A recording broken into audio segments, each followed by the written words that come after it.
Hello friends, আজকের ভিডিওতে আমরা দেখব যে ফেসবুক আইডিকে কিভাবে ডিলিট করতে হয়। যদি আপনি আপনার ফেসবুক আইডিকে পার্মানেন্টলি ডিলিট করতে চান, চিরদিনের জন্য ডিলিট করতে চান, তাহলে কিভাবে করবেন তো চলুন এখন আমরা দেখে নিই। তো ফেসবুক আইডি ডিলিট করতে হলে সবার প্রথমেই আপনি ফেসবুক অ্যাপ্লিকেশনকে ওপেন করে নেবেন। ফেসবুককে ওপেন করে এখন এখান থেকে থ্রি লাইনে ক্লিক করবেন।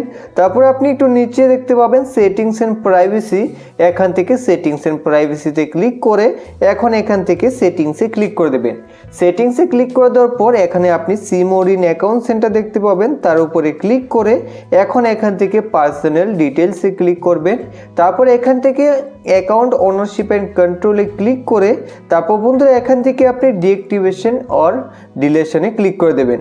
ক্লিক করে দেওয়ার পরে এখানে আপনি ফেসবুক অ্যাকাউন্ট দেখতে পাবেন, তার উপরে ক্লিক করে এখন এখান থেকে আপনি ডিলিট অ্যাকাউন্টে ক্লিক করবেন। তারপরে এখান থেকে কন্টিনিউতে ক্লিক করে দেবেন। কন্টিনিউতে ক্লিক করে দেওয়ার পরে এখন এখান থেকে আবার কন্টিনিউতে ক্লিক করবেন। তারপরে এখান থেকে আপনাদের একটা রিজন সিলেক্ট করতে হবে কি কারণে আপনি আপনার আইডিকে ডিলিট করতে চান। তো এখান থেকে যে কোনো একটা কারণকে সিলেক্ট করে তারপরে এখান থেকে আপনি কন্টিনিউতে ক্লিক করবেন। তারপরে এখান থেকে আবার কন্টিনিউতে ক্লিক করে দেবেন। এখন এই পেজে আপনি সবার নিচে চলে আসুন, এখানে দেখতে পাবেন কন্টিনিউ, তো তার উপরে ক্লিক করবেন। ক্লিক করে দেওয়ার পরে এখন এখানে আপনাকে ফেসবুক আইডির পাসওয়ার্ড দিতে হবে। তো আপনার ফেসবুক আইডির পাসওয়ার্ডটাকে এখানে দিয়ে দেবেন। আর যদি পাসওয়ার্ড কি তা জানেন না, তাহলে আপনি চাইলে আপনার ফেসবুক আইডির পাসওয়ার্ডকে রিসেট করে একটা নতুন পাসওয়ার্ড রাখতে পারেন। কিভাবে করবেন তার উপরে আমাদের চ্যানেলে ভিডিও রয়েছে, এই ভিডিওর ডেসক্রিপশন বক্সে আমি তাহলে লিঙ্ক দিয়ে দেব। তো এখানে আমি পাসওয়ার্ড দিয়ে দিচ্ছি।